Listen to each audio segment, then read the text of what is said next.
साथियों नमस्कार, राम राम। मैं त्रिनाथ और आप देख रहे हैं ई रेडियो इंडिया। हिंदुओं के भीतर इस्लाम के प्रति इतनी घृणा है कि हर बात में नहीं हिंदू मुस्लिम एंगल ही नजर आता है। मोहम्मद बिन कासिम सिंध में केवल एक सिम लेने ही तो गया था, लेकिन नफरती हिंदुओं ने उसे वो तक नहीं दिया। बिन सिम के वो अपने खलीफाओं से संपर्क ही नहीं कर पा रहा था। ऐसे ही, बिल्कुल ऐसे ही। इसलिए मजबूरी में उसे सिंध में कुछ हजार लोगों का कत्ल करना पड़ा। पर ये नफरती कहेंगे कि ये इस्लाम को फैलाने के लिए नरसंहार किया गया। ऐसे टुकुर टुकुर करके क्या देख रहे हैं अबे? भारत के दानवीरता की चर्चा सुनकर महमूद गजनवी यहाँ से केवल एक गज ही तो पाना चाहता था, मगर हर किसी ने मना कर दिया। तो वो क्या करता आखिर? वो किसी तरह सोमनाथ पहुंचा और एक मरियल सा गज खरीदना चाहा।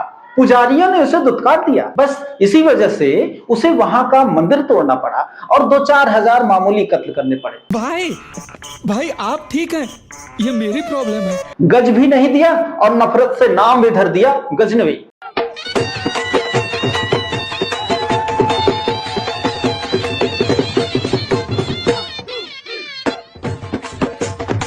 नफरत की इंतहा तो देखिए। ये लोग खरीद फरोख्त के इस छोटे से झगड़े में हिंदू मुस्लिम एंगल खोज लेते हैं।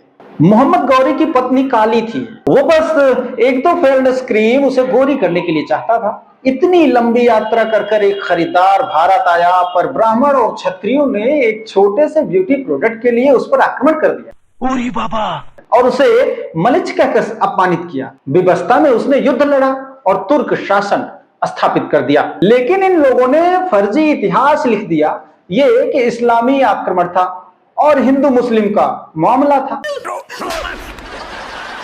अरे यार, खुशी की बात है, रो रहा हुआ है। कुतुबुद्दीन ऐबक की ऐनक एक मूंगफली वाले ने तोड़ दी, जिसकी वजह से उसने कत्लेआम कर दिया। मगर ये लोग कहते हैं कि हिंदू मुस्लिम का मसला था। बख्तियार खिलजी की फुफो के नवासे को नालंदा के संगीत शिक्षकों ने दाखिला देने से इनकार कर सबूत मिटाने के लिए एडमिनिस्ट्रेशन ने बच्चों के प्रवेश प्रार्थना पत्र को आग लगा दी, जिससे कि 3 या 4 किताबें भी जल गई। बस नफरत बेचने वाले कहते हैं कि हिंदू मुस्लिम की वजह से पूरा नालंदा जल गया। मैंने गोली नहीं।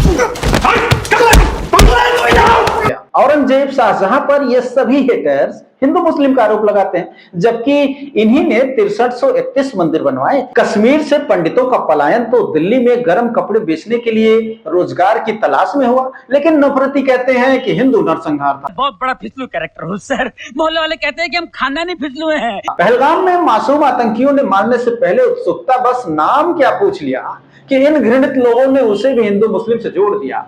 इन जहर भरे लोगों का बस चले तो हिंदुस्तान के विभाजन को भी हिंदू मुस्लिम बताकर नफरत फैला दें। मैं क्या करूं? मेरे मुंह से सच निकल रहा है। जबकि कायदे की बात करें तो कायदे आजम जिन्ना ने भारत के हिंदुओं को जिन्न से बचाने के लिए एक छोटा सा बंजर टुकड़ा अलग मांगा, ताकि कोई आसमानी जिन्न ना यहाँ हिंदुस्तानियों को तंग कर सके। पर इन विस्मानवों को हर बात में हिंदू मुस्लिम करना है। मुझे तो चिंता यह है कि शहर का क्या होगा। इसी तरह के व्यंग भरे अन्य वीडियोस देखना चाहते हैं तो आप हमारे ई रेडियो इंडिया को यूट्यूब पर सब्सक्राइब कर सकते हैं, फेसबुक, इंस्टाग्राम या लोकल ऐप पर फॉलो कर सकते हैं। इस स्क्रिप्ट को लिखा है वरिष्ठ कवि साहित्यकार आदरणीय कुमार पंकज जी ने और आपके सम्मुख प्रस्तुत कर रहा हूं मैं, यानी कि त्रिनाथ। बहुत बहुत शुक्रिया। नमस्कार।